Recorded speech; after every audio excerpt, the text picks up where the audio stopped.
Chael Sonnen is a podcast host and MMA analyst these days, but he used to be a UFC light heavyweight and middleweight challenger back in the day. He recently chatted about the similarities between Paddy Pimblett and Sean O'Malley, who are arguably two of the fastest growing stars in the UFC. Join us as we reveal the key differences between the two fighters and also see why Brendan Loughnane thinks Paddy Pimblett isn't top 10 material. Stay with us. First up, the key differences between Paddy Pimblett and O'Malley. O'Malley and Pimblett are two of the most popular sports personalities. They have a combined Instagram following of 5.3 million, but there is one key difference between the fighters: the way they call out their opponents. O'Malley's sights are set firmly on the bantamweight title. He's made that clear, and his path to contention is open after his recent victorious bout against Peter Yan. Pimblett has been quiet since joining the UFC in 2021. He has yet to call out an opponent, seeming to let the fights come to him. Sonnen said he can see a couple of fighters that Sean O'Malley is likely to face soon, but he doesn't see that for Paddy at all. The fighter just doesn't challenge anyone. He was last seen in action at UFC 281, where he beat Jared Gordon with a unanimous decision in the co-main event. He will hopefully return to the octagon, possibly at UFC London in the coming year. At 28 years old, O'Malley is gearing up to fight the winner of the proposed fight between Henry Cejudo and Aljamain Sterling for the title in the bantamweight division. Their bout is penciled in for March 2023. Darren Till needs a head coach. This is the opinion of Brendan Loughnane. For more on this, stay with us. It's coming up in a moment. Now, Brendan Loughnane says Paddy Pimblett isn't top 10 material. Brendan Loughnane was Darren Till's trainer at UFC 282, and he's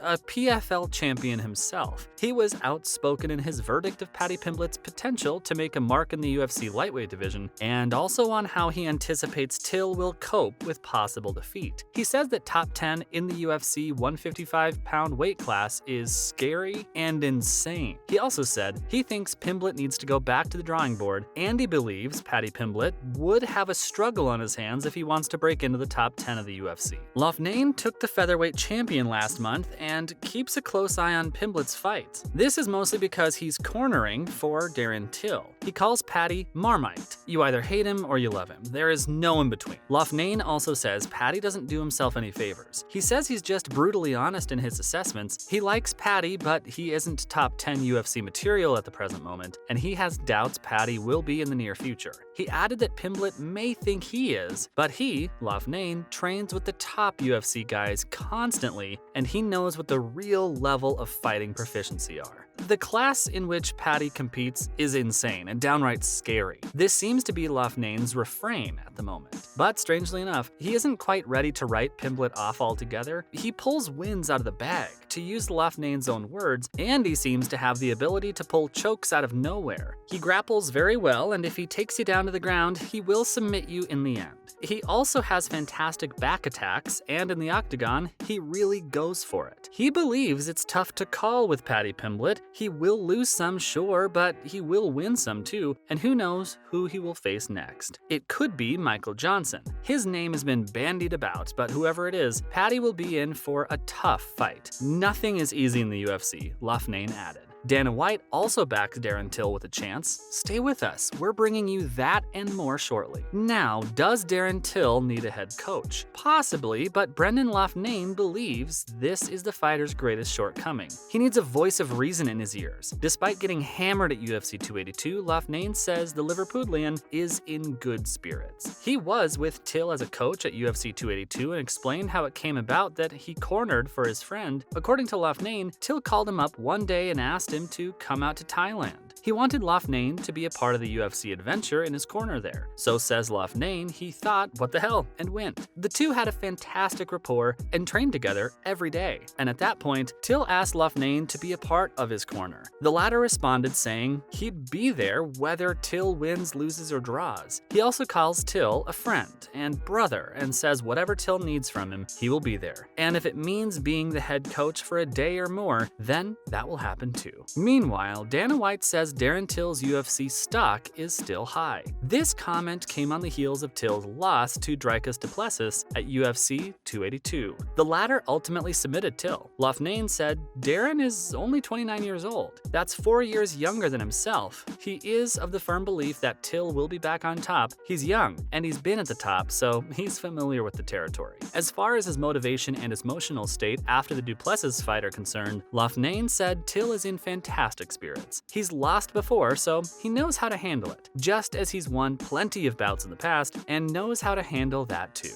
Till has had the lowest lows and also the highest highs. Loughnane says that after training together for the fight, he ended up with a world title, and Till ended up with a loss. He adds that he believes, however, that the roles will be reversed when the time comes. The MMA is like that, fickle. Then how Blachowicz heard about his fight being upgraded to a championship bout. Don't go away, that's coming up. Also, former light heavyweight champ Jan Blachowicz says Pimblett has what it takes to be a UFC champ. The Magomed Ankalaev fight against Blachowicz was suddenly upgraded to a championship contest and the headline event at the UFC 282. Blachowicz only found out about this when he landed in Vegas, and of course, the Jared Gordon/Paddy Pimblett fight was on the undercard. Blachowicz believed Pimblett will go all the way in the UFC. The champ said Pimblett has what it takes and says the man is a crazy fighter. He has everything it would take to be a champion, and right now, everything is in his own hands. Blachowicz says when he watches Pimblett's fights, he sees a future champion.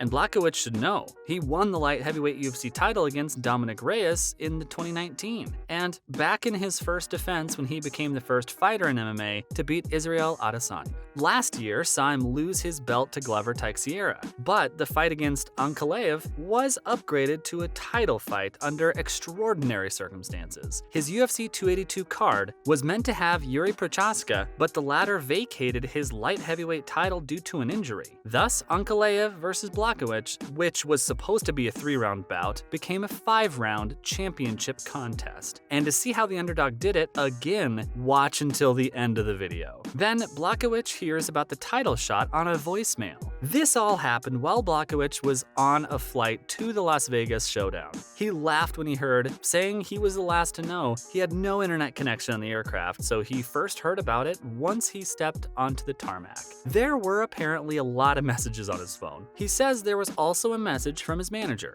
which he had to read 4 times before he believed it. It simply read, "You have a title shot." Blachowicz knew Ankalaev would be formidable. He has a southpaw position which makes him dangerous. Add to that his knockout power and his ability to take his opponent down and exercise ground control, and you have somebody dangerous in every way. Blachowicz added that Ankalaev is young, so he knew he had to be careful. Ankalaev is a complete fighter, so Blachowicz said he was ready for everything. He'd prepared himself for a tough battle, but then added that he does this all the time. It's his passion and his life, and he was excited about the clash. He wasn't lacking in the confidence department either. Before the fight, he said he believed he was going to be a 2-time champion. All he had to do was his job inside the octagon. That said, he added that he also knew it would be one of the craziest nights of his life. And finally, the underdog does it again. Going into the fight, he was the underdog, something he was getting used to. All it did was add some pressure, but he knew how to deal with that. He was, after all, a champion before, and this comes with the territory. He said he wanted this championship more than even the first time, simply because he knew how good it felt. Before the fight, Blachowicz also predicted a stoppage victory, but as we now know, that's not how things turned out. He said he would take the power inside him into the octagon and then use it to his best advantage. He would keep on looking for holes in Ankalaev's defense and showing the legendary Polish power he was up against. Blachowicz does a lot of visualization before fights, and also said he had a couple of ways he had seen himself beat Ankalaev in the best of his mental visions. It was going to be a knockout in the 3rd round.